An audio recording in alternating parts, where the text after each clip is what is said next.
if it had been in the college, I would have definitely stood there, not sitting on the chair and giving and talking to the students. No. Thank you, sir. Thank you very much, sir. And also the way you wear Bermuda and white no, slipper sir. and walk in the house is different from how you Sir? wear your shoes and walk.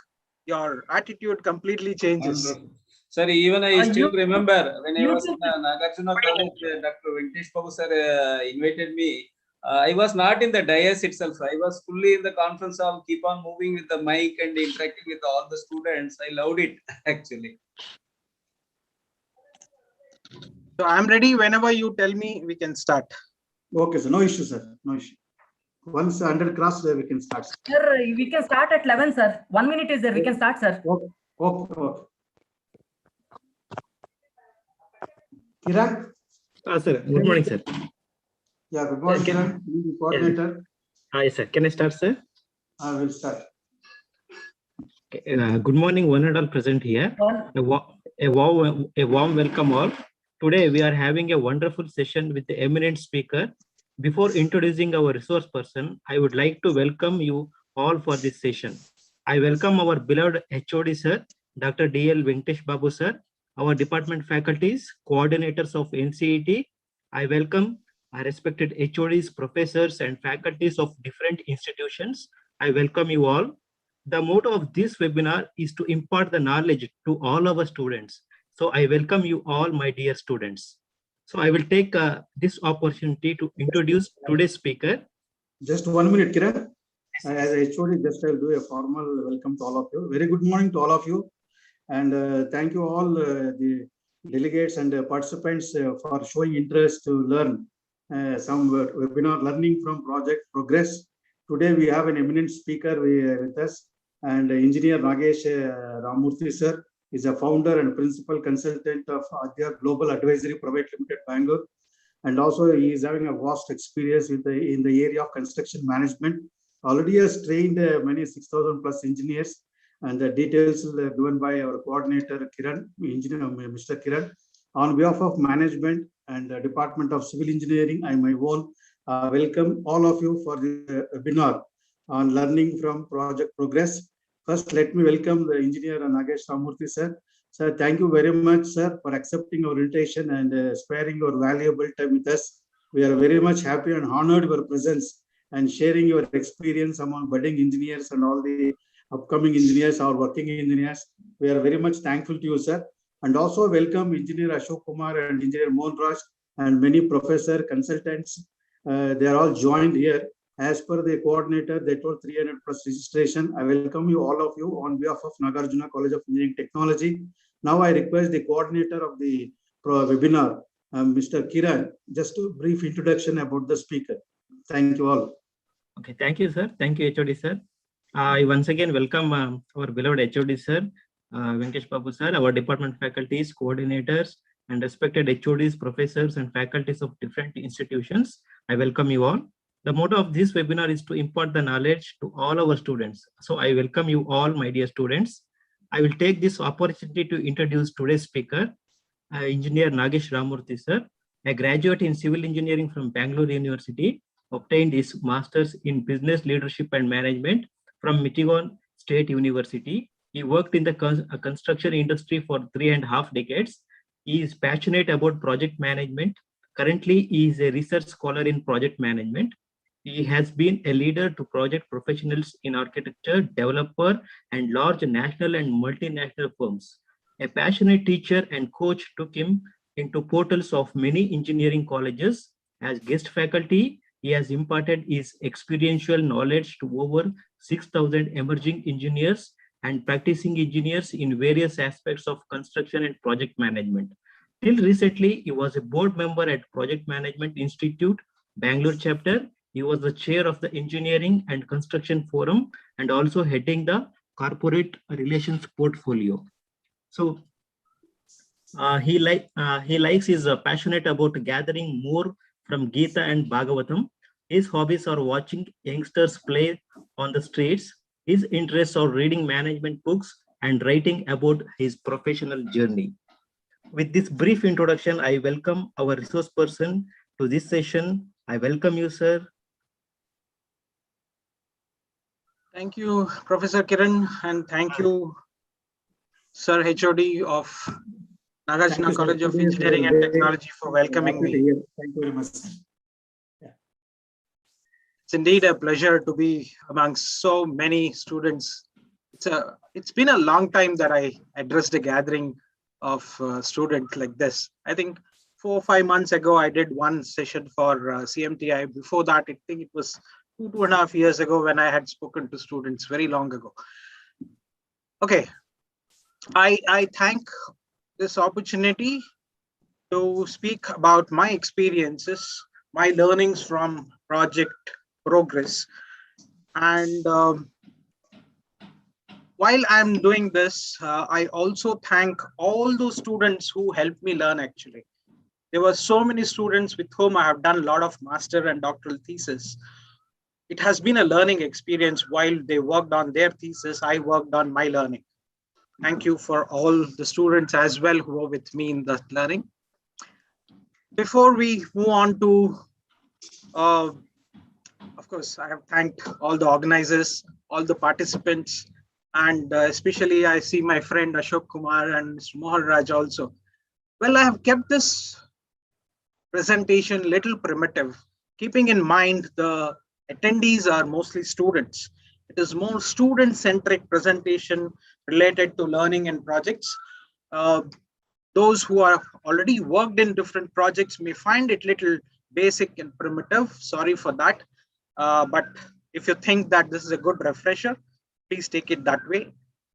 And moving on, this is how I will progress my 40-45 minutes of presentation.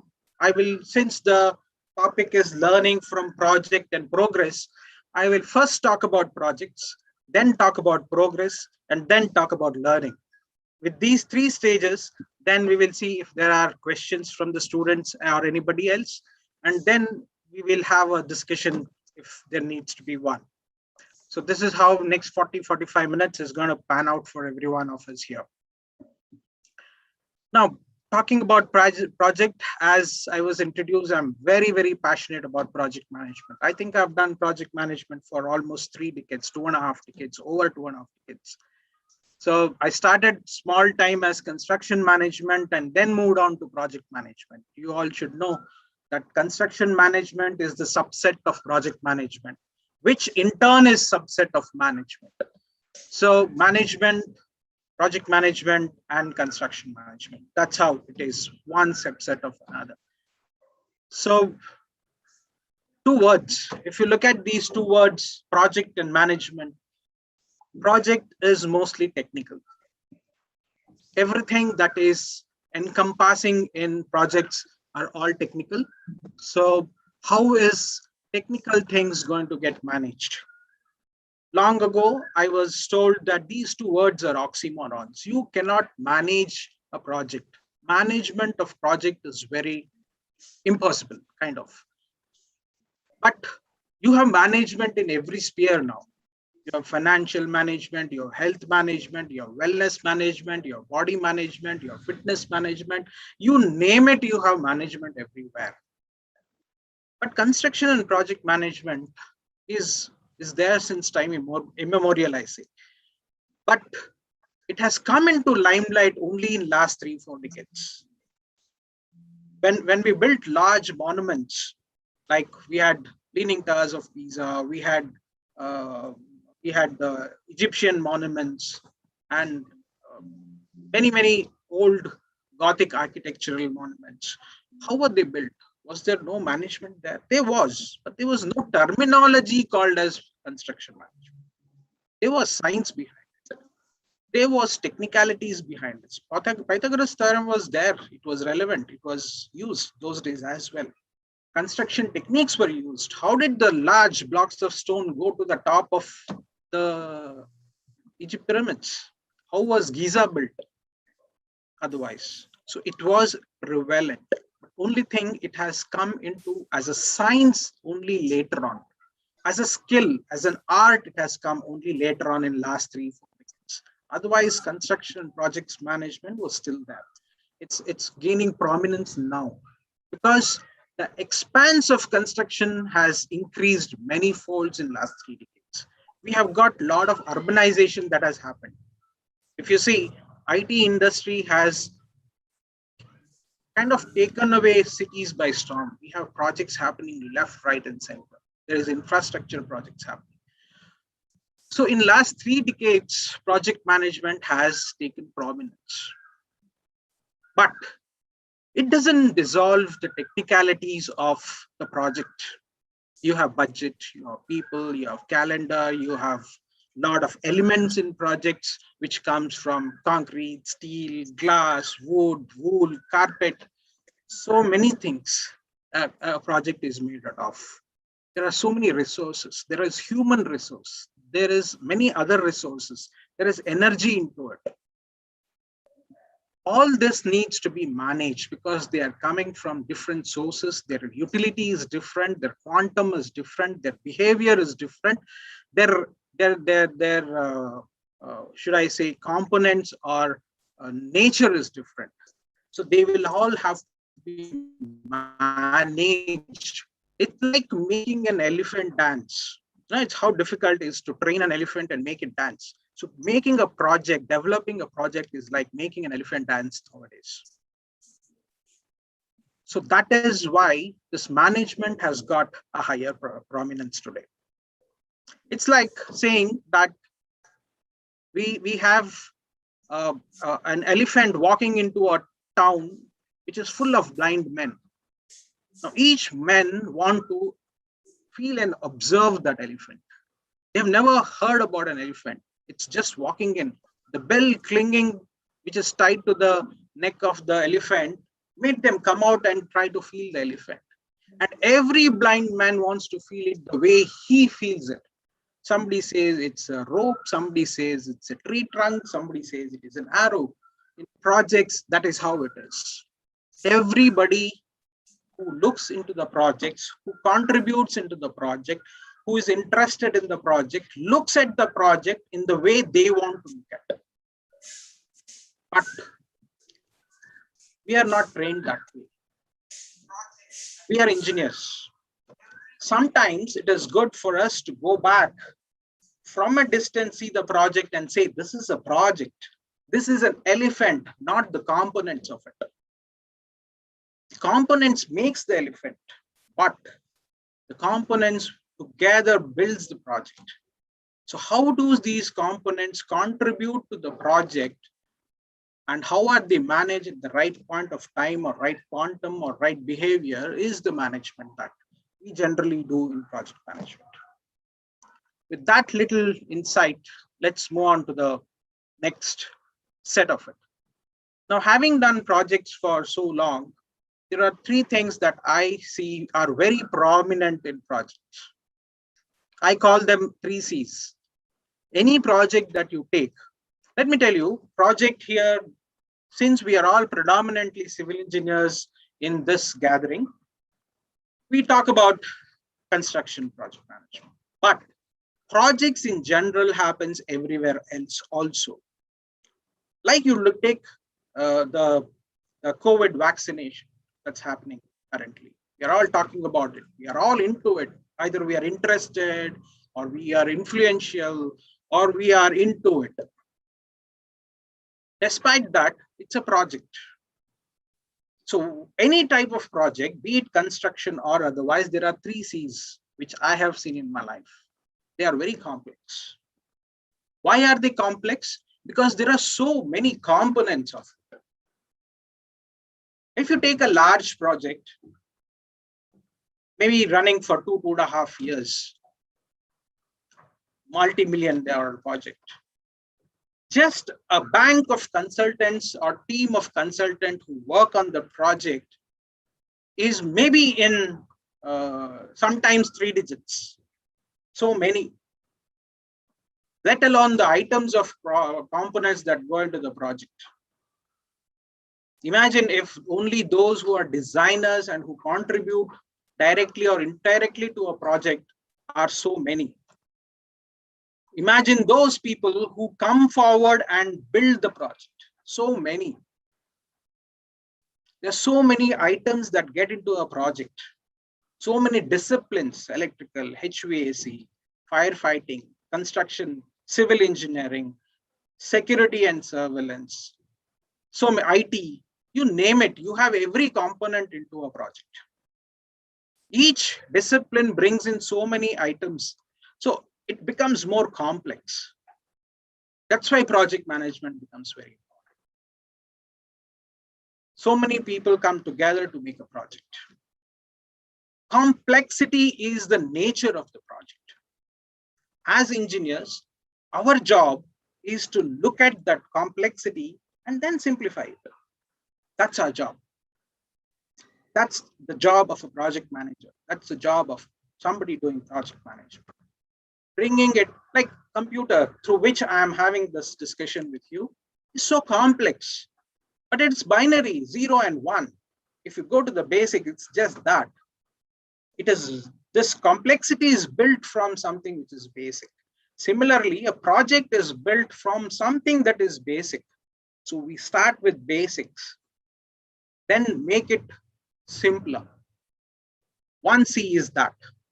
Because things are complex, what happens is there are conflicts. If you take people itself, there are 40, 50 consultants working together on a project, don't you think there will be conflicts? Conflicts of behavior, conflicts of egos, conflict of knowledge, conflicts of what each one is talking, the other fellow doesn't like it. There are conflicts within people. There are conflicts within services. There are conflicts within disciplines. It is very common that where there is complexity, conflicts will definitely happen. With our knowledge that we have gained, with the experience that we gain, it is our job as project managers or those who are managing the projects to resolve the conflicts also. It could be people, it could be technical conflicts.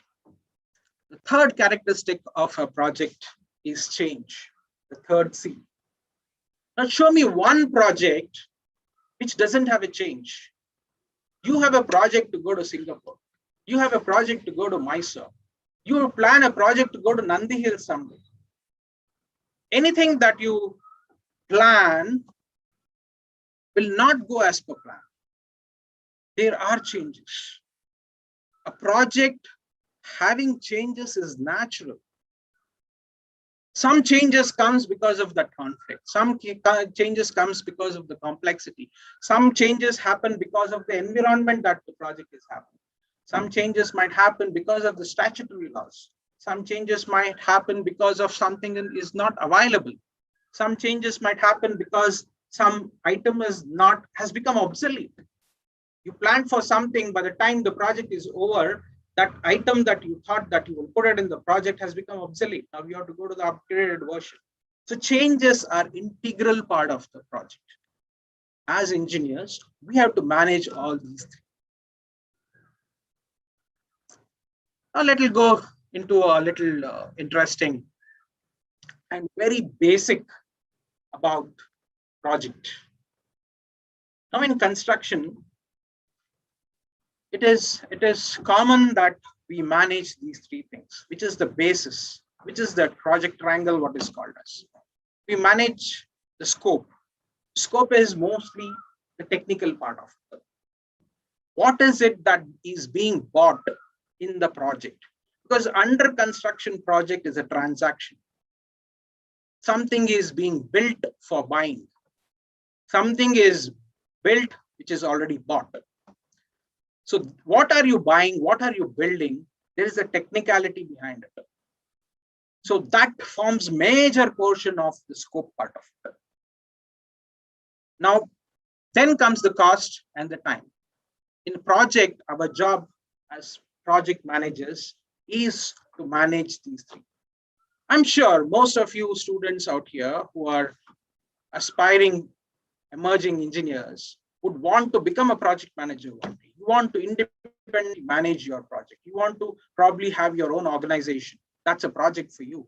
Building my own organization is a project for you. But there, any project that you do, irrespective of the kind of project or discipline, civil, electrical, pharma, vaccination, whatever, you have these three things which is mandatory: scope, cost, and time. This is what you have to manage. However, what are you buying is the scope part of it. There's a product that you're buying, you're building. A product can be an item, it can be a project as a whole. Like, let's say you're buying an apartment. It's a product for you. But apartment has got a specification. There is a technicality to it. That is the scope. How many rooms, how many kitchen, how many toilets, what floor, what wall, what finish, which floor, vagara, vagara.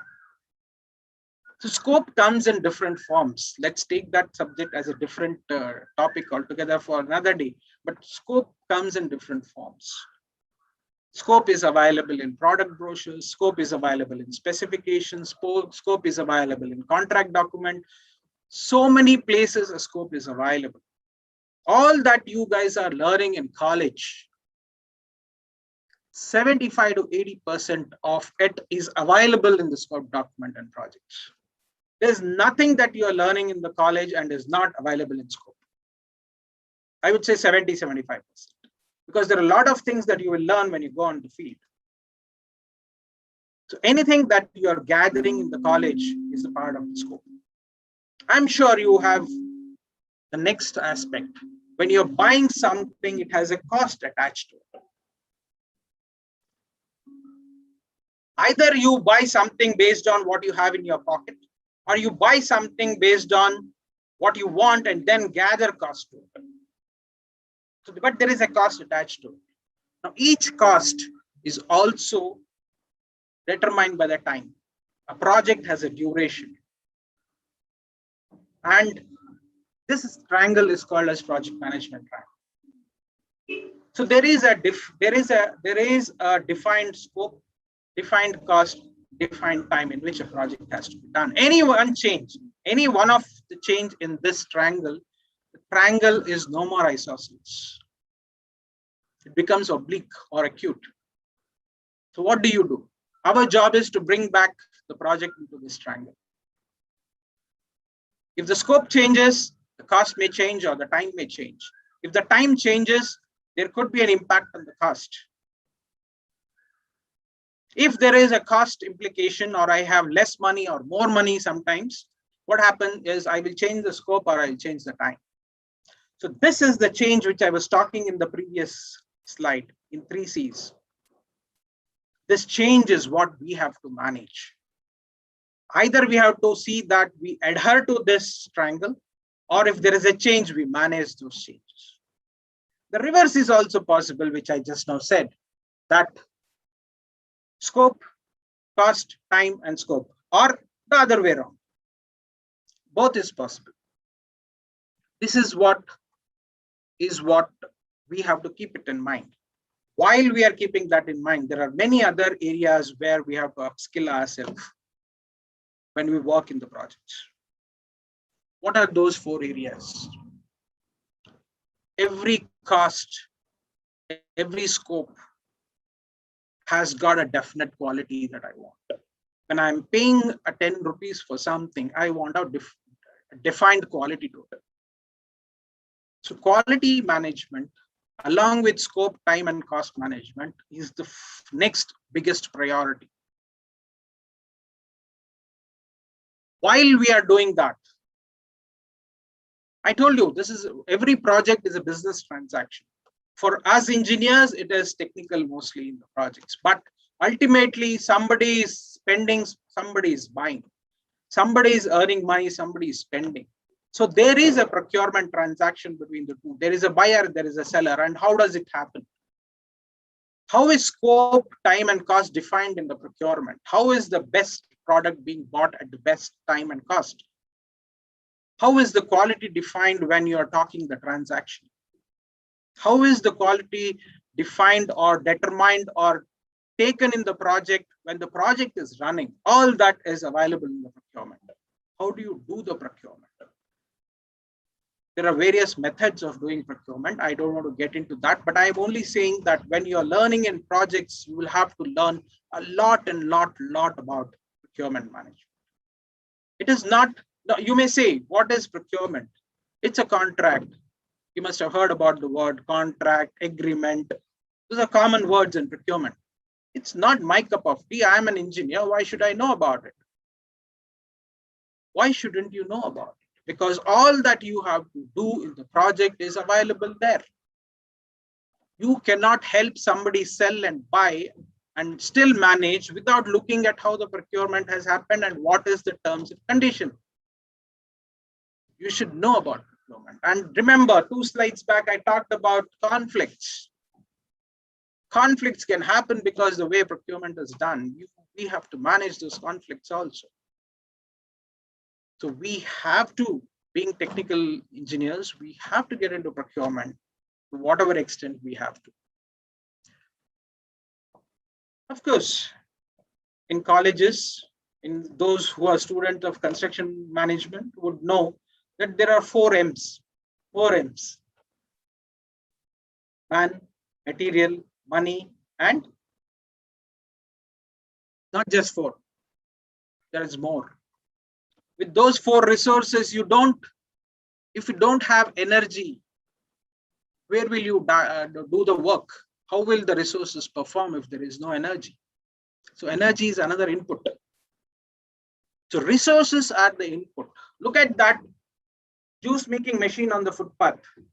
There's something that goes out in, something that comes out. Resources are the input for any process or any projects that needs to happen. So what goes in will determine what comes out, isn't it? You can't put oranges and expect sugarcane juice to come out. Can you? No, you can't.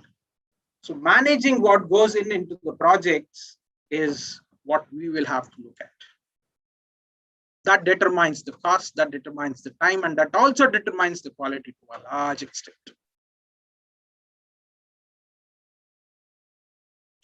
The most important thing where we engineers fail is communication. When I use the word fail, I generally don't mean where we as engineers fail, but we as engineers allow the projects to fail. It is said in research of project management that 80% of the project fail. 80% of projects fail, out of which 75% of the projects fail because of lack of communication or miscommunication. Now, what I need to make it clear, why does a project fail? Project fail because whenever there is a project, there is an intention, there is an intent why a project is done. If that project doesn't meet the intention, it means the project is a failure. You may finish the project, you may use the project, you may not use the project sometimes, or it may not be in the state of use. We have launched so many rockets and put it in Bay of Bengal. That's a failed project because it didn't meet the intent. The mom did not communicate to the satellite center in Bangalore. It was a failed project. Communication did not happen. It's a large project that I'm talking about, but in construction projects, we as engineers communicate 90% of the time. 80% of the projects fail. 75% of failure is attributed to communication. So how good are we as managers in communication? Aren't we pathetic? If you look at 90, 80, and 75%, that's where we have to build our capacity as project managers. Be it technical communication, be it leadership communication, or be it communication related to documentation and writing or oral communication, whatever type of the communication that we do, we are not doing it well into projects. That's another area to be focused. Quickly, I want to run this slide. Nothing much on this. It's only as an information to you people that there are 3 kinds of progress in projects. One is physical, what is what we see by what was it today, how is it grown tomorrow, how is it growing tomorrow. That's physical. Next one is the time. We have Gantt charts. We have 30,000, 35,000 activities in our Gantt chart. We track them as to how well they are doing on the project, what percentage of project is completed as far time is concerned. A lot of people work on different tools on time management. So that is a different progress. If the progress physically, if it looks like to be 30% on time, it may not be 30%. That may be a different benchmark altogether. But there is another thing that I want to talk about on the cost. Physical, let us say, is 50%. Time-wise also, we have completed 50% of the project. In 2 years, I've completed 1 year. In 50% of the work, I see also 50% of work is done. But cost-wise, I may see that if I had to spend 100 rupees, I'm not spent 50 rupees because the time lapse is 50%. I may not have spent 50%. I may have done less or I may have done more. So cost-wise, I may be ahead of project or I may be behind project. But marrying cost and time is another area which is another management called as earned value management. It integrates time progress and cost progress to show how well is the project doing.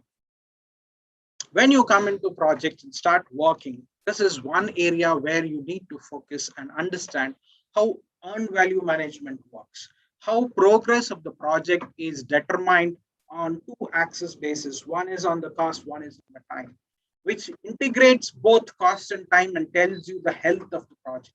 Health in the sense, how well are we doing in the project as far as project is concerned in its progress. So earned value management is a very, very large subject. I just thought I'll give you a sneak peek out here. Now, coming to what you guys are doing in the college. What are you doing? You're gathering a lot of theory for practice. You are if you are left today, you would want to go to the site and start earning and working and contributing, isn't it? But theory is so vast that you're taking 8 semesters, 4 years to gather that theory to put it into practice. Any theory is not a theory if it is not put into practice and developed or it doesn't evolve. There has to be a balance between what you learn and what you practice. If you practice something which you have not learned, it is something stupid or absurd that you're doing. If you have a theory, you have learned something and you have not put into practice, then you're wasting 4 years of time that you spent in the college. So there has to be a balance between the two. So what I say is there are 3 ways in which there is a balance or there is a connection between theory and practice. You're learning some theory for putting it into practice tomorrow. All that you're learning in your laboratories, all that you're learning as equations, all that you're learning as a theory as far as different subjects over 8 semesters is done is to be put into practice. When you come into the field, we people from the field always, industry, we always say there is a large gap between what you learn in the college and what you learn in the project. That's because in projects, there are different theories which you will have to learn. That I call it as theory in practice. When you come onto the field, there will be a lot of things like how do you do curing? It's not taught in the colleges. There is no code which says how curing of different elements of concrete has to be done. It has to be looked at the way it is in practice out there in the field. So theory in practice, you will have to gather and learn. Now, there are some things that becomes obsolete.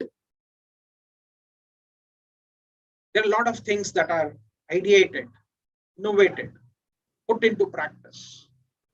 So your theory is slightly tweaked and put into practice and then seeing whether it works or not. If it works, then replicate it, take it hazard places.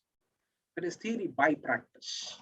You practice something new, see that if that idea works, repeat it in your projects, repeat it in your organization, give it to the world for different organizations to use. That becomes a best practice.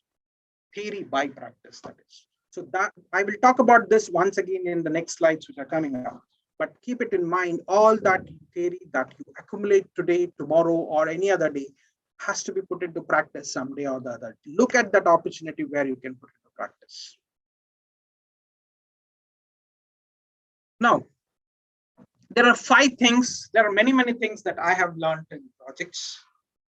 However, today I want to share 5 of these one by one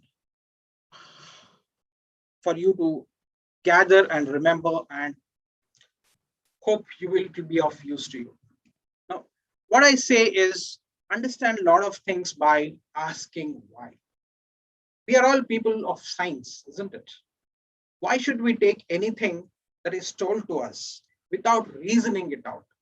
It is also said, if you have a problem, 5 whys will give you the root cause. If you continuously ask 5 whys, probably you will hit the bottom and get the root cause of a problem. So when we have been told like that, being science students, we will have to ask why. That's how learning happens.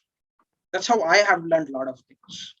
I have asked this question to everybody that I have come across in my projects. It could be a mason, it could be a carpenter, it could be a fitter, it could be anybody. It could be my project manager, it could be an architect, it could be a structural consultant that you're working with. Anybody. If you think that you don't understand, you have to ask why. Why? Why and why? Why are we building this project? Why is somebody doing what is being done? Why is a particular thing being done in a particular manner? Why foundation should come after the excavation? Or why should the superstructure happen after the foundation? Of course, today there is a different way that you can do the foundation later also. Top-down construction is happening in many places. But 20 years back ago, if I had said that, they would have said, stupid you are. Today, it's a possibility. Theory by practice. So why is certain sequencing being done? Why is things being done in that manner? Why do I need a fire door? Why do I need this? Why should be staircase so wide? Why should I have railings of staircase on both the sides? While there is a wall on the other side, why do I still need a railing? Why should be the tread 150? Why should be the riser be tread 300, riser 150? Why is a particular line? What does it denote in a particular drawing? Everything needs to be understood by asking why. The significance of each and everything that you do, that you see, is to be understood very, very clearly. That's one learning in projects, the way you can learn. The second thing is, a lot of people, when they take a new role, or you guys come out of the college and get into the projects, it's a new role for you, student to becoming an employee, a contributor. Anything that is given to you will look like a very big mammoth thing for you. But I told you, everything starts from the basic.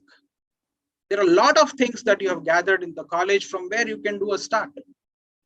So every activity, every problem, or everything that is given to you, however big it is, break it into smaller parts which are manageable, so that all that is manageable can be accomplished. For those which you are not able to manage in a task, there are people to help you, not to worry about it. If somebody has not ever cooked and you tell him today you have to cook, that fellow will start sweating. But cooking has got so many activities, sub-activities, which are doable. You have to buy vegetables, you have to wash vegetables, you have to peel vegetables, you have to cut vegetables. So many things which you can do, right? They are all part of cooking, isn't it? That way, a large quantity of work has to be broken into smaller parts, which can be managed, which can be monitored, which can be learned in small bits and pieces, and then ultimately go to the final activity. That also will help you that you don't push it to tomorrow, you don't procrastinate. And also, each bit you will have to break it in such a fashion that you still relate it to what are you doing. Like tomorrow, very first day you join the site and somebody says tomorrow you have to monitor concrete, you are alone. Now you'll start shivering. No need. Concrete is not new to you. It has been taught to you in the college. Concrete has different properties. You have learned how to test the concrete. You have learned how to prepare for testing for the concrete. You know water cement ratio. You know the ingredients of concrete. There's so many things you know about it. Break your activity into smaller parts so that it becomes easier for you to learn and contribute. Third one is learn to respond to this. That is replan. I'll go back to again the same thing what I said, changes. Integral part of project. People change, team change, companies change, drawings change, resources change, specifications change, materials change, environment change, weather changes. It's an integral part of project. We have to learn how to manage those changes or how to replan in those changes. That's a skill that we need to upskill. It's very easy. Again, you will have to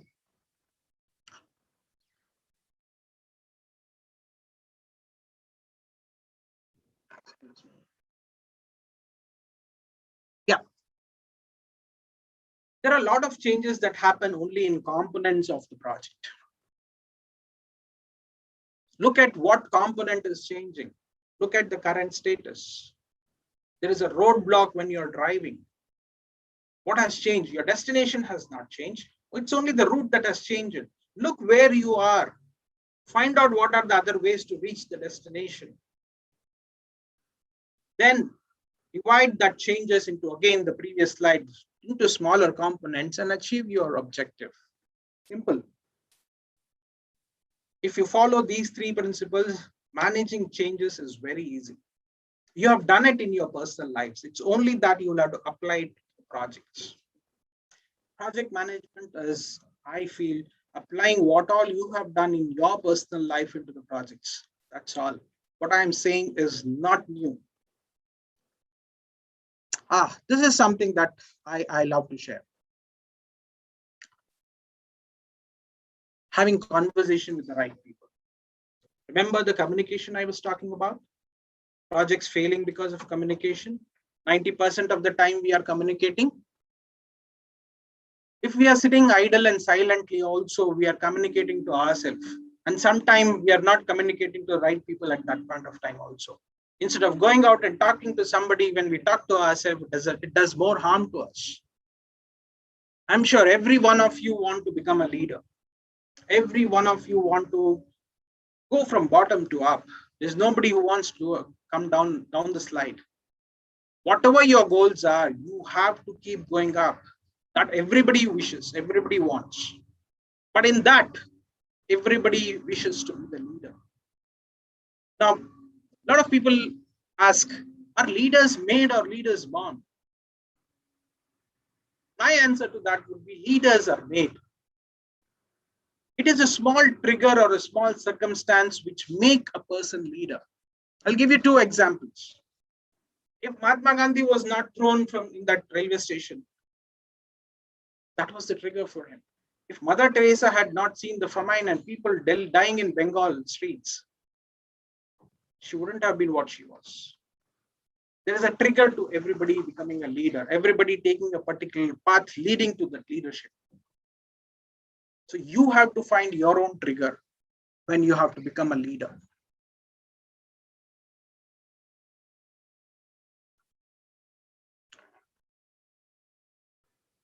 Yeah.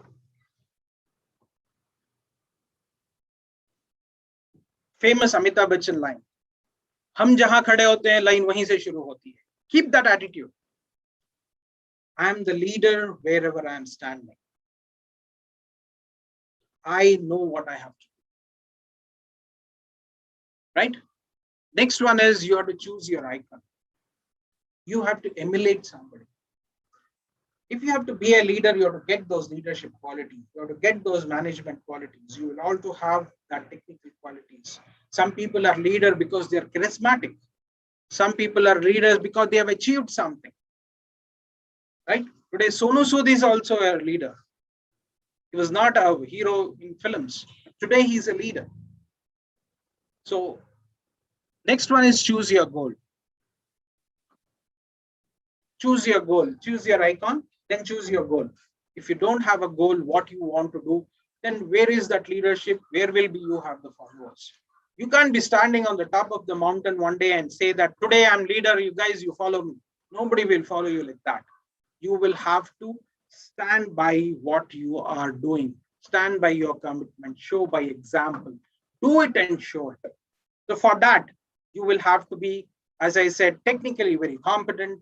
You have to be charismatic. You have to do it and show it to people. Then people will start following you or be with you, so that you all together can go to that goal that you have set for yourself. But every leader follows some other leader. I said choose your icon. So follow somebody, yet lead somebody else. You have to be following all these great leaders. Read a lot of books. You must have heard about that. Why do they lead? They read because they have to follow a few things. It may not be somebody they may be following, but they want to follow some principles. Then they lead somebody else. So if you have to be in a project, this is one of the most important learning that you have to do. Now, this slide, I want to quickly pass on because is project manager a role or a designation? A lot of people aspire to become project managers. They want their visiting card to have project manager. Not necessarily that project manager is a designation. Most of the time it's a role. You can be in any position in an organization, yet you may be driving a project. So while you're driving the project, belong to your organization, belong to the project, belong to the team, and then contribute. Your contribution comes in terms of what you can contribute because of your experience, because of the knowledge that you have gained, and what contribution also talks about the kind of quality and commitment that you have provided to the project and the organization. While you are doing that, in your area of work, there are others along with you who are working in their areas. Learn from their contribution, appreciate their contribution. Because I told you, project is amalgamation of all the components. You're working only on a component, but others are contributing to their components, which merges with you to make that elephant, right? So their contribution is somewhere important for you for your success. So learn to appreciate what they are doing, learn from them. Of course, be humble. Don't be taking success, go beyond your shoulders. And the last one I want to emphasize in the next slide, learn. Now, how does this learning happen for which I'm here? According to me, there are 3 stages of learning. You must have heard different types of learning. There's somebody who reads and learns, somebody who listens and learns, somebody who practices and learns, kinesthetic fellows, like that. Here I'm talking about completely a different aspect of learning. Now, you are all in the college. You are gathering knowledge. Now, where is the emphasis today? Well, we are on Zoom. So, there is something called a spotlight in Zoom. This is a spotlight, right? Where is the spotlight today? Today, the spotlight is, where is the knowledge coming from? Where is the source of knowledge? The college, the books, the authors who have written it, your professors, your department, your library, your peers, the research journal, Google Scholar, so many published papers. There are so many sources of knowledge. Today, the spotlight is on source of knowledge. Good.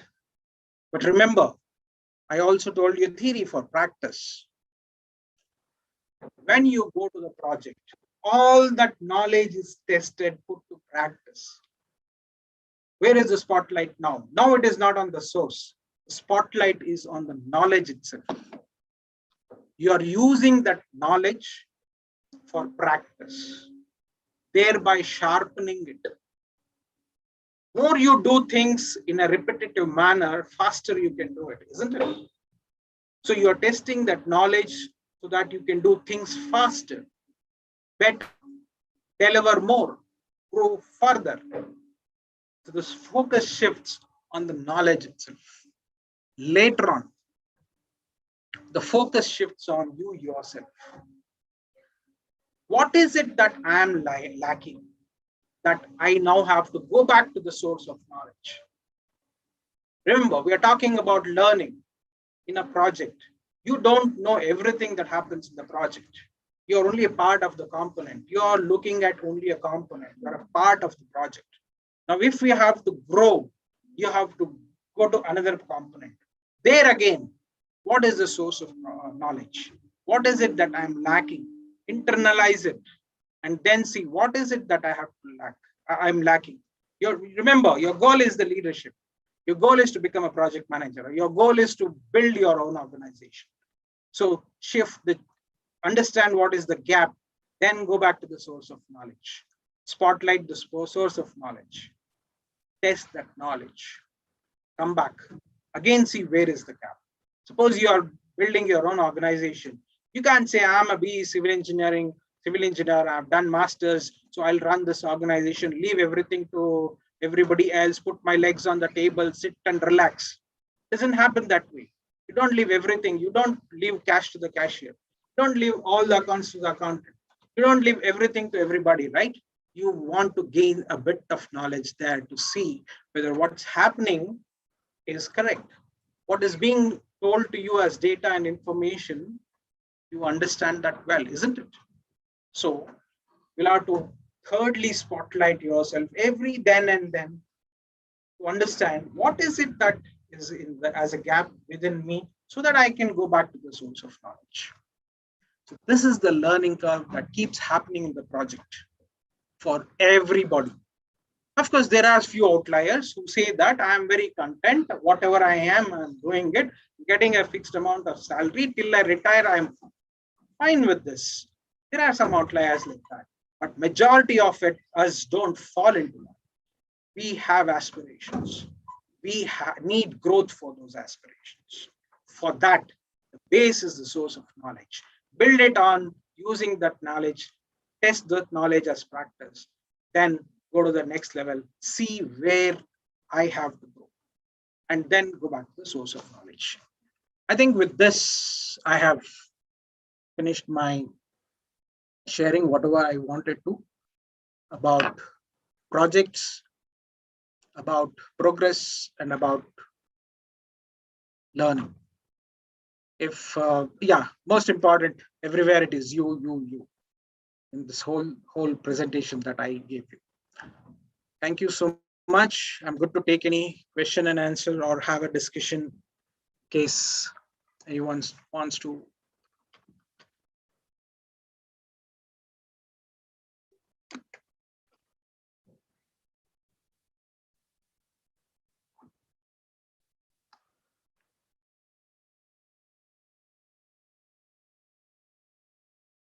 Hello?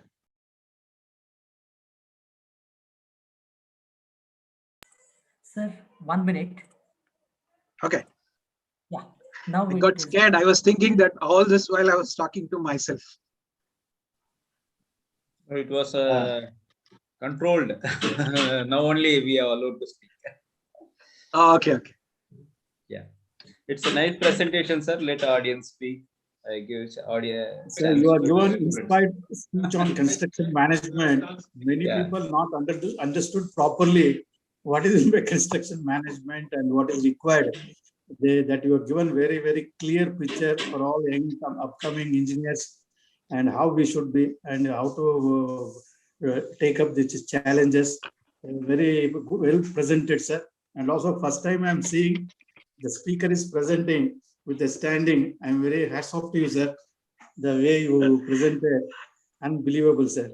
I request the audience to please, if you have any queries, let me hear. And today's speaker will clarify. I request the delegates, 1 or 2 questions from anybody. Hello. Hello, sir. Good morning, sir. Myself, Santosh. Please. I'm from East West, a PG student. So I just want to clarify something. So what are the managemental issues in a construction startup, sir? Construction startup. Yes, sir. Yes, sir. Okay. Are you planning to have a startup, or you Yes, are sir. already Yes, sir. part Yes, of sir. some Yes, sir. startup? Yeah, I am already, sir. Okay. Okay. Let me start with basic. The basic is, why are you doing a startup? First, you have to clearly understand the reason for having a startup. Many people don't understand that. Now, let me put it this way. Why do a enterprise or a startup fail? Because the startup fail because of 2 reasons. One is either the idea is something which is not solving somebody's problem, or secondly, the idea is slightly taken from somewhere and slightly tweaked and presented. These are the 2 reasons why startups fail. Now, if you are also trying to do a startup because somebody else did that, and if you don't have a unique or definite goal, then you are setting yourself for failure, is what I would think. You should have something uniqueness in your startup. If you have that, the chances of a success is very, very high. Secondly, second answer to your question would be, if your focus is, if you think that startup will make a lot of money, startup will get a lot of funding from somebody, I can have an enjoyable life after 3-4 years, I can make quick money, that's a myth. If that is the goal that you have. The third thing I would say on a startup enterprise in construction, the biggest challenge today is the resources. Now, big companies in construction are struggling for resources. Why should somebody come and work for you? If you have answer to this question, you are successful. So these are my 3 things that I would look at it at a very high level as to why startup would fail, or what are the challenges in the startup in construction. Yeah. Thank you, sir. I got it. Thank you so much. Welcome. Any questions further? Hello. Yeah, please. Am I audible? You're audible. You're audible. Please go ahead. Yes, sir. Yes, sir. Good morning, and first of all, I would like to congratulate. Please introduce sir. Yes, sir. This is Satyanarayan Raj. I work as a mentor for Nagarjuna College of Engineering and Technology. I would like to congratulate all the participants, and particularly I want to thank and I congratulate today's speaker, Nagesh Ramamurthy, has delivered session so passionately with a lot of energy and dynamism. I rarely see speaker standing and delivering like as if I am attending a session in a public auditorium, and the slides are well delivered, well prepared with a colorful, in an attractive manner.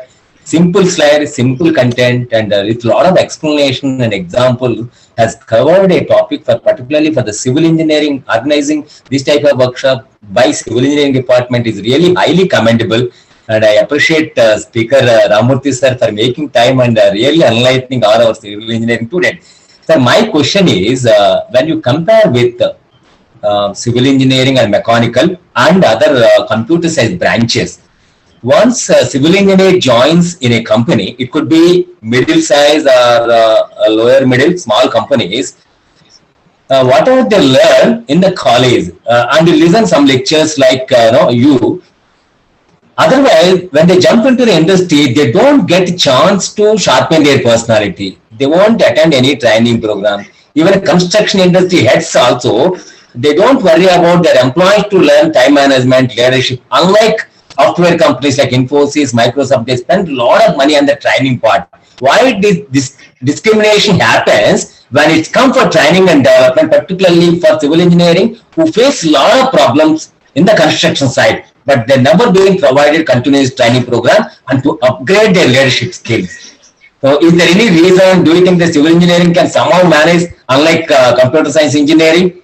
But otherwise, there is no budget in the civil engineering company to train the people. But after listening to your talk, and industry should invite people like you and provide continuous training for the civil engineers to make our country the #1 in terms of infrastructure development. Sir, I need your answer and input, sir.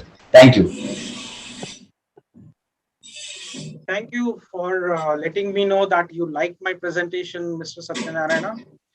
And Thank you. I thank again everybody who invited me. You hit a very sensitive chord, sir. We are actually, construction industry is #1. #1 in terms of contribution to the GDP of the country after agriculture. #1 in terms of employment. #1 in terms of the number of people who are benefited out of what we do. Yet we have not second, third, or I think nth motherly treatment that we get from everybody. It's a very sensitive chord that you're asking. However, if you look at why this discipline is called as civil engineering, that's because we build civilization where there is no civilization. Now, when you look at from that perspective, we have civil engineers have gone far, remote, and at the places where there is no civilization, and we have done projects. We have done it very passionately. We look back and say that we have done it very well. Look at those projects which are done by border road organization, right? They have done it. They have done tunnels. They have done bridges. They have done so many things in remote places. I in my symposium from Project Management Institute last year, we had a person called as Dr. Sai Baba, who was an Indian Railways chief engineer. He is working on a bridge project in Northeast where he has been given Z commandos for his protection. Imagine how remotely he is working on a bridge project for Indian Railways. That's the kind of job we do, sir. We take pride in what we do. However, we get third motherly or fourth motherly treatment as far as training is concerned. I'll tell you the reason for that also. There is no dearth of people who want to come forward and give training, sir, in our industry. You ask any leader, you ask any resource person, sir, I have this topic, I have these my students, can you come and impart your knowledge? I would say 98% of the people will say yes to it. It's only that there is a large gap between asking and providing. Asking from not those who are supposed to organize, asking from those who are supposed to learn. I have seen very few people who join the organization and suddenly their goal changes from learning to earning. I'm saying earning is important, but learning is also equally important. That takes a backseat. Whereas in any other discipline, people go forward to learn. In civil engineering, we think that if we know certain aspects of project, we know everything. Actually not. Whatever I know today is a small morsel of a large dish that civil engineering is preparing for in the country. I'm very small. My knowledge is so small. It's a large ocean, civil engineering. But we civil engineers think we know it all. We get that attitude as soon as we get into a project and we get a job. No, we should change our attitude. We should ask, saying that I don't know this, can you share, can you teach? If you remember in one of my slides, I said, break it into smaller parts, attend to those which you can. Where you can't, there is somebody else to help you. Our problem is we don't reach to that somebody else. We don't go there and ask, sir, I'm in trouble. I have this problem. Can you help me out? We don't ask, sir. That's the biggest problem in civil engineering. But every other engineering I have seen, I've worked in Project Management Institute and gone to many manufacturing organizations to train, many software organizations to train. There I see people asking. That is all. The other reason is we have been, I mean, now the things have changed, but other reason is how we are brought up. When we were young, our parents used to say, don't talk in front of elders. That's how we have been brought. But today times have changed. I've seen a lot of youngsters talking so much and asking so much. But I think if it's a good change, people should ask, share their problem. Unless you shout out and say that I am drowning, how will somebody know that you will have to be fished out of the pond, sir? So I urge everybody in this call, please ask for help. Please shout out that you are in a problem. It is no more, don't have hesitation. It is not it is not, should you say, nachke illadu. Nachke aguantadalla nan problem alidini anta help. Please come forward and ask. You will definitely get help. You will definitely get training sessions, sir. If not formal, informal training, you will definitely get, sir. I hope I answered. Thank you, sir, for your very comprehensive answer. This question is haunting me for almost the last 6 to 7 years. Today, I felt so happy that I got the right person to ask this question. You have very nicely explained, sir. Very inspiring answer. Thank you so much, sir. Thank you, sir. Thank you. Sir, one question is that what is the importance of maintaining a requirement traceability matrix? What is the importance of maintaining a requirement traceability matrix? Okay, who is this? Sanat, is it? No, someone is asked in the chat box, sir. Okay. Very good question. I think he has some sense of construction of project management when he's talking about traceability matrix. Now, when a scope is getting defined, and refined, the scope is tabulated. Everybody wants certain amount of needs in the project. Everybody has a need in the project. So requirement documentation is actually the starting point of a project before even the scope is defined. So when a project manager starts talking to people, asking what is required, what do you want? What do you want? What do you want in the project? It could be a structural engineer, it could be an architect, it could be referring to NBC, it could be specific requirement from the end user. So requirement gathering is done. You do a lot of discussions, you do a lot of meetings, you do a lot of interviews with people, stakeholders, what we call, and create a comprehensive requirement documentation. Now, once this requirement documentation is done, only then scope is defined. This is the project. From there, it goes to the design. But if you remember, I talked about changes. Every project has changes. Most of the time, when changes happen, it is not the person who has asked the requirement changes his requirement. It is somebody else who changes the requirement. So if you have a traceability matrix as to who gave you the requirement, it becomes easier for you to understand why the change is happening, to manage that change. If the change is coming from the person who asked that particular requirement, it is easier for you to reach out to that person and say, sir, this is what you had said that day when I interviewed you, but today you are making the change. Can I know why is this change being done? It is easier to reach out. Or if you reach out to that person and say, sir, this is what you had asked as a requirement. However, this particular change is coming from, say, architect or a structural consultant or a material supplier or this item is not available.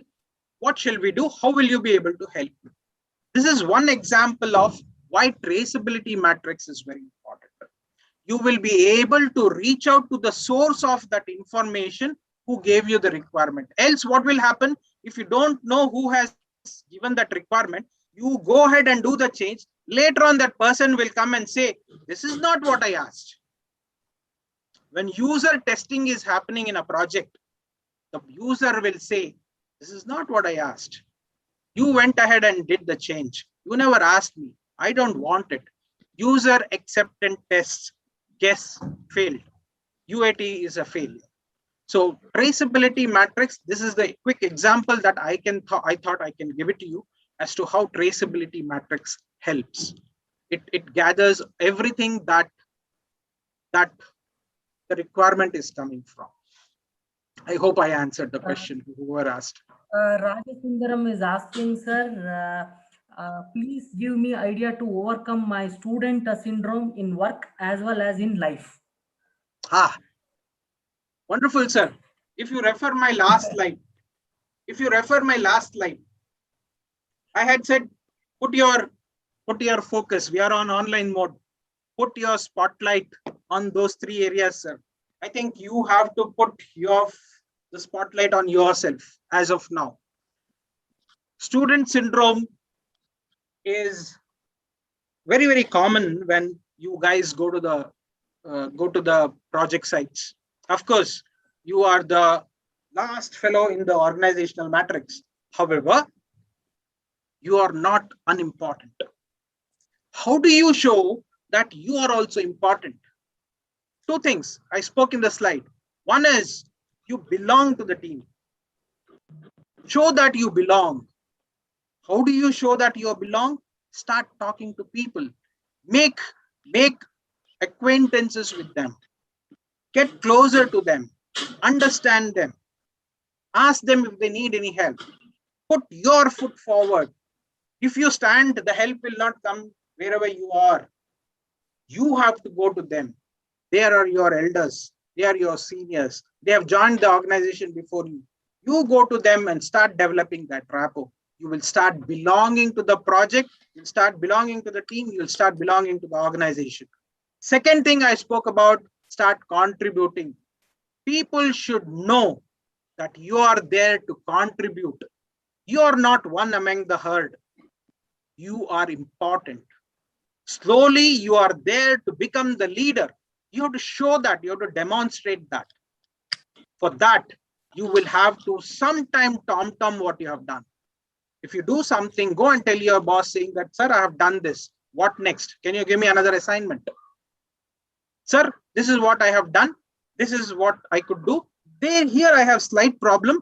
This is what I asked him. This is what he told me. Yet I completed it, sir.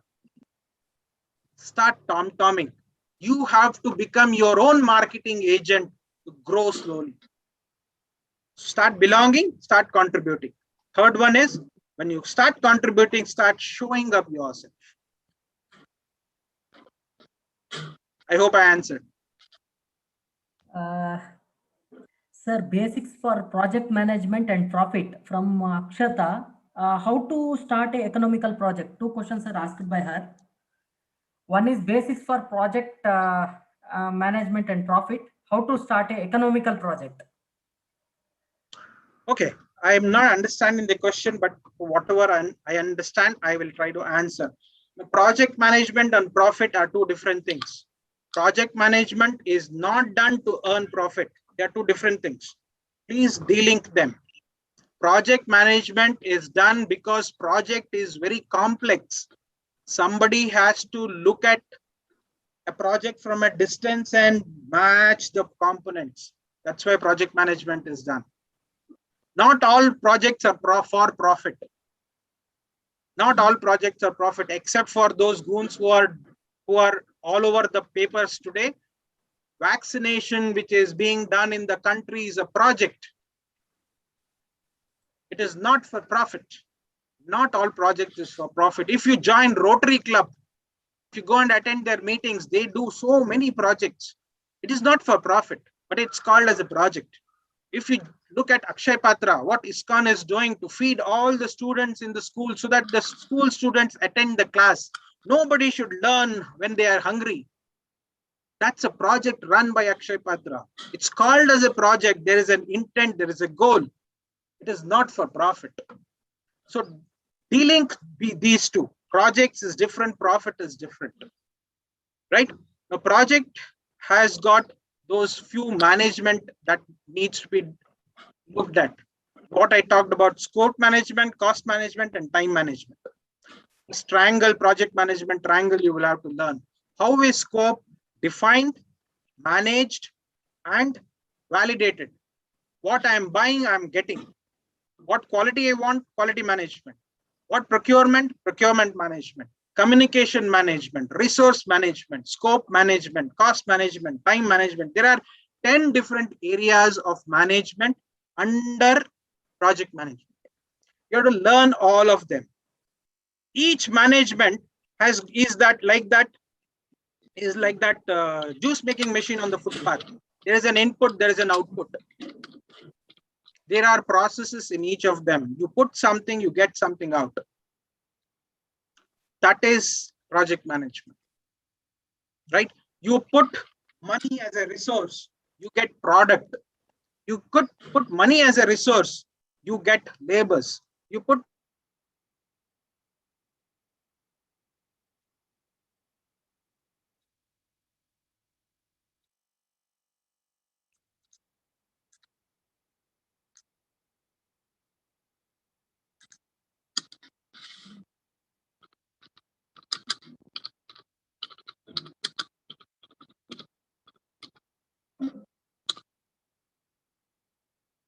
Not audible. money as a resource, you get another.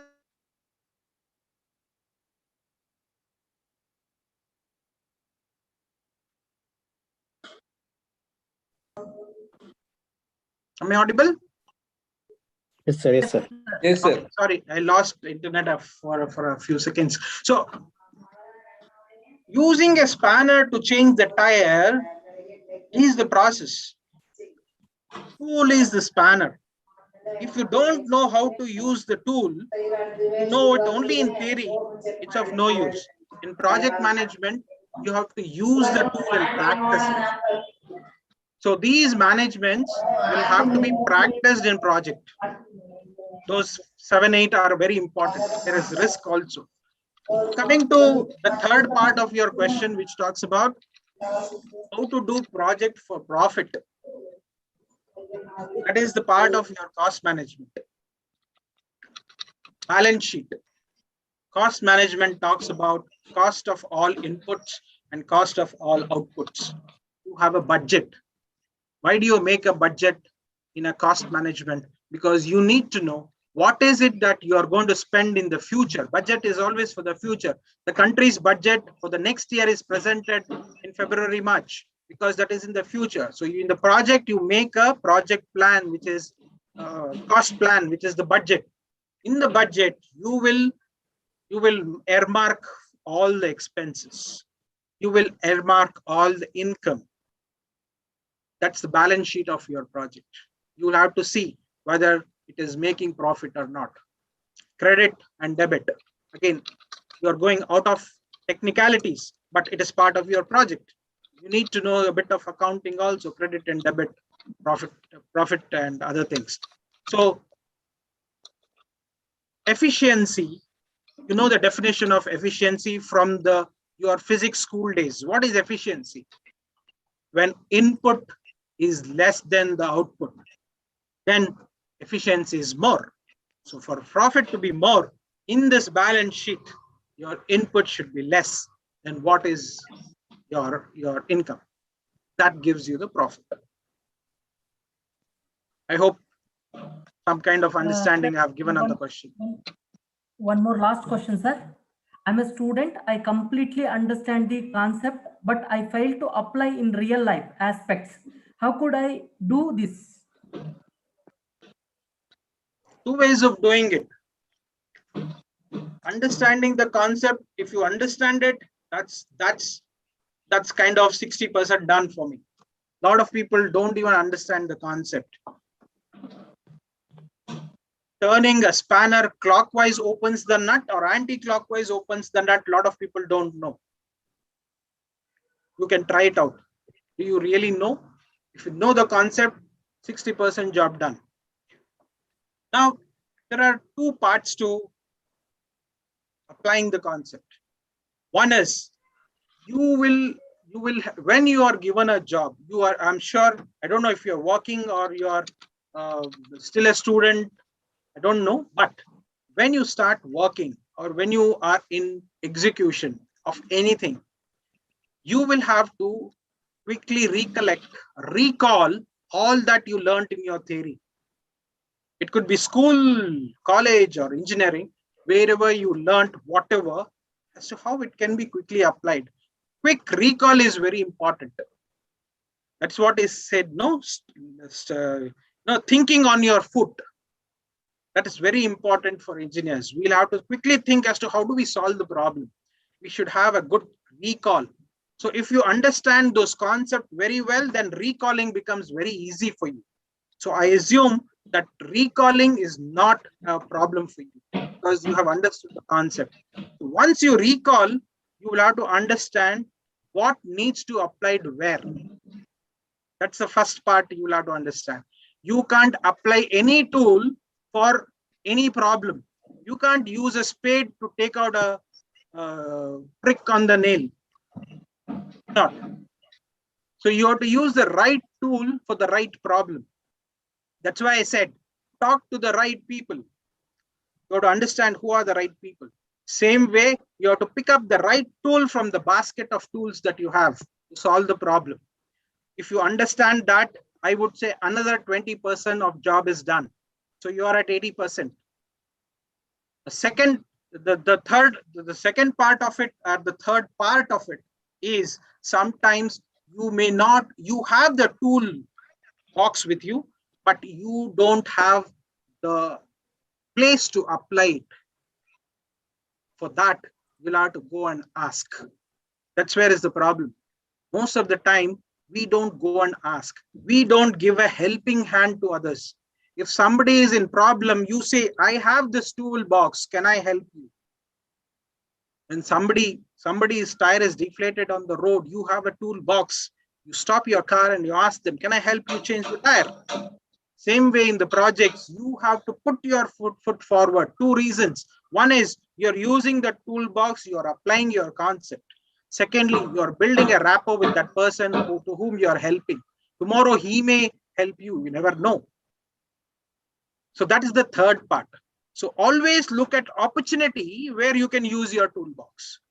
The toolbox is the concept that you have learned. Never lose an opportunity, small or big. Get into it. Jump into it. Finding an opportunity is also a knack. Not everybody gets to know. Those people who are in sales and marketing are very good at it. They train themselves to find an opportunity and jump into it. So we have to be like those sales and marketing guys to see that what I have the tool, I have to use it. Can I go and ask? That's the third part. I'm sure this will help you. Any questions from the audience? I think Sanat, Mr. Sanat, any questions? Yeah, someone is asking, but I told them to unmute and ask. Okay. If they want, they can ask. Sir, thank you very much, sir. Excellent presentation, and also you have given a clear picture how to go about to venture business in construction management. We are very happy and honored today with this webinar. Really, it is eye-opening for many of us how to train the students, how to please them. And thank you for your support and accepting our invitation and spending your valuable time with us, sir. I hope that there is no questions from the audience. And I request on this occasion, sir, we will interact once the lockdown is over, and we will put a lot of classes like this, seminars, webinars like this. for the betterment, better understanding from the student prospects. And also, I'm happy to inform you that we are running two PG programs, one in construction management and structural engineering. And we have a BE civil engineering also. The 3 programs are going on in our college, sir. Thank you once again, sir. I request the coordinator, Mr. Kiran. Yes, sir. Kiran is there? Yes, sir. Hello. Yes, sir. Yeah, I thank Mr. Kiran also for coordinating the entire project, Mr. Sanat Kumar for excellent technical coordination. So without you people effort, this webinar will not be success. I thank you once again, all of you, and also I thank you, the speaker of the day, and also I thank you, Engineer Ashok Kumar and Mohandra sir, and all the webinars joined throughout India. I think many members shared. They are from Northeast, even Coimbatore, Chennai, and Bangalore also. Many students, professional consultant. Thank you all once again. Thank you for having me, sir. Yeah, very well, sir. Again, sir. Definitely. Thank you for that. Hello. Sir. Hello, sir. Please, sir, please. Hello, sir. Yeah, Kiran, you can conclude. So we had a wonderful. Yes, sir. So we had a wonderful session today. Thank you, sir. Thank you for inspiring us. Now it's time to say the thanks to all. First of all, I would like to thank our principal, sir, management of NCET for giving me this opportunity to conduct this webinar. And I thank Engineering Mohan Raj, sir, Ashok Kumar, sir, Satyanarayana Raju, sir, mentor, sir, and Dr. V. Selvam, sir. I thank you, sir. I thank my beloved HOD sir for motivating us, and my special thanks to Sanat sir and HOD sir for guiding me and giving me more and more support for the successful completion of this event. I take this opportunity to thank all HODs, professors, faculties from different institutions participated today. I thank all the participants of different industry persons who attended this session. Last but not the least, I thank all my dear students. Thank you one and all. Please fill the feedback form. And one small request, here we are having a series of webinars like on 28th, fundamentals of geopolymers, on 29th, special concrete and its application, 31st, stone column improved ground recent advances, on 1st of June, lake water balance and groundwater. Okay, so these are the series of webinars that we are conducting. Please join all together to do the success of these webinars. Please fill the feedback form. Thank you one and all. Thank you very much, sir. Very good session. I never expected this. It's so modern and then, very simple. And to be frank, I didn't expect this. And it's beyond my imagination. I know. I was just carried away with your gray hairs, to be frank. Jokes apart. And a wonderful opportunity for me also. And it's very nice, very kind of you all. Okay, I am looking forward for further webinars. A stone column. Recently, we are doing the stone column in a very huge way at Trivandrum, and because of the soil conditions. And I am really interested to look into that also. So I will also try to participate as much as possible. And all the very best to the entire team. And it's a really wonderful, marvelous job this pandemic time. That too, making me to see many faces, which itself is a luxurious one now. Thank you all. Thank you, sir. Thank you, sir. Thank you, everybody. Thank you, sir. Thank you. Bye-bye. Bye.